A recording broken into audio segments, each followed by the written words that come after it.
I can't do this. The psychological lie your own brain tells you. It's a phrase we've all heard, isn't it? A thought we have all had. But what if it isn't a simple statement of fact? What if it's something else entirely? A lie your own mind tells you. This quote, it really captures the strange, paradoxical nature of our own inner world. We find ourselves at war with a voice that sounds so familiar, so much like our own, that we just mistake it for a trusted friend. But this voice, this apparent ally, can actually be our greatest adversary. You see, for so many of us, there's an unseen narrator living inside our heads. It provides this constant running commentary on our lives. And its most common, its most paralyzing line is that simple, devastating phrase, "I can't do this." It's a thought that stops us dead in our tracks, a full stop at the end of a sentence we haven't even had the chance to write yet. So to really understand what's happening here, we have to recognize that this phrase, it isn't an objective assessment of our abilities. It's actually a specific type of psychological error, a glitch in our thinking that psychologists call a cognitive distortion. The best way to think of cognitive distortions is like funhouse mirrors for your mind. They take reality and they just warp it, reflecting back an image that's totally skewed and inaccurate. And they're habitual, which means we do it automatically without even thinking.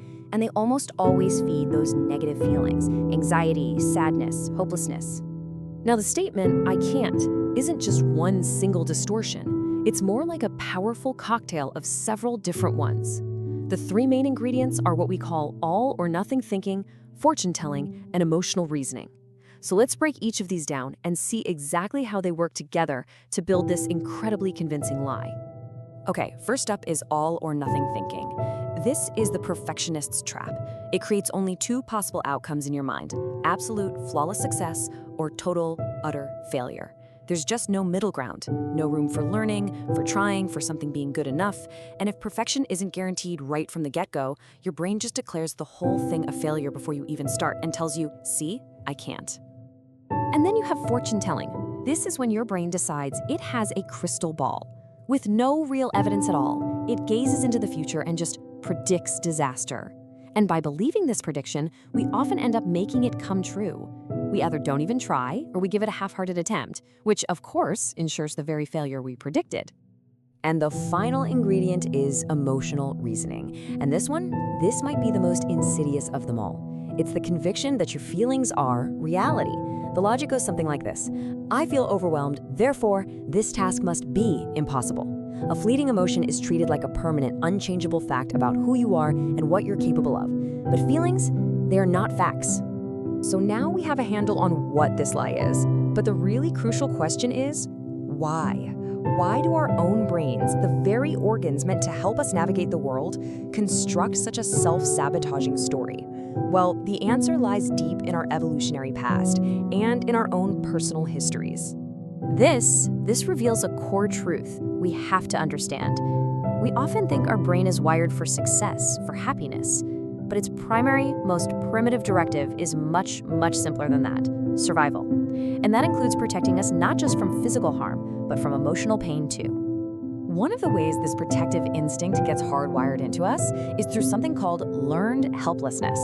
You see, if in our past we've faced really difficult situations where our efforts made absolutely no difference, our brain learned a very powerful, very simple lesson: trying is pointless. And so it starts to generalize that lesson to new challenges, defaulting to a state of just giving up because it believes effort is a waste of time.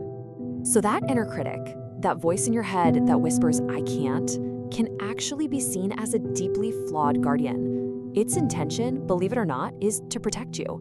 It's a very misguided attempt to shield you from the potential pain of failure or shame or disappointment. And this is exactly how that protection works. The lie literally becomes a shield. It stops you before you can even face the possibility of failure. It guards against the shame of looking like you're struggling, against the raw vulnerability of giving it your all and maybe coming up short.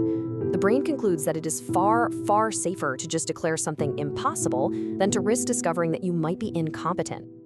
And these patterns, they don't just exist as abstract ideas. They become physically wired into our brains. Early life experiences, especially with critical parents or teachers, can literally hardwire this internal voice.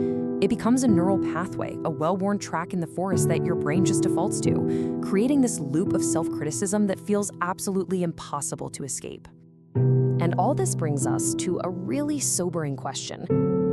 When this protective, but ultimately destructive lie becomes the guiding principle of a person's life, what's the result? What are the real-world consequences of living this way? You see, when we consistently listen to this voice, we're not just avoiding a single task.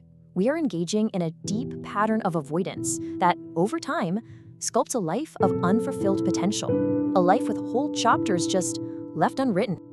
Psychologists have a name for this belief. They call it self-efficacy.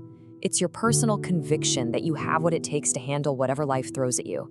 And every single time you listen to the lie and say, I can't, you're chipping away at that very foundation. Each surrender just makes the next challenge seem even bigger, even more impossible. And this creates a vicious, self-perpetuating cycle. It goes like this. A challenge appears, and that automatic thought, I can't, spikes your anxiety. So to get rid of that awful feeling, you avoid the task, procrastinate. And that gives you a moment of relief. But here's the trap. That avoidance actually proves the original lie right. Your brain goes, see, I avoided it. That proves I couldn't have done it anyway. And the belief just gets stronger, waiting for the next challenge. The end result of this cycle, when it's repeated over years and years, is what's known as underachievement syndrome. And really, it's a quiet tragedy.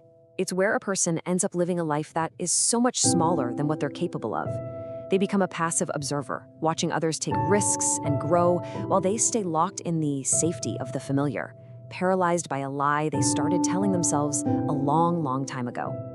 So, where do we go from here? How do we begin to address this? Well, the answer isn't a simple 5-step plan to fix yourself.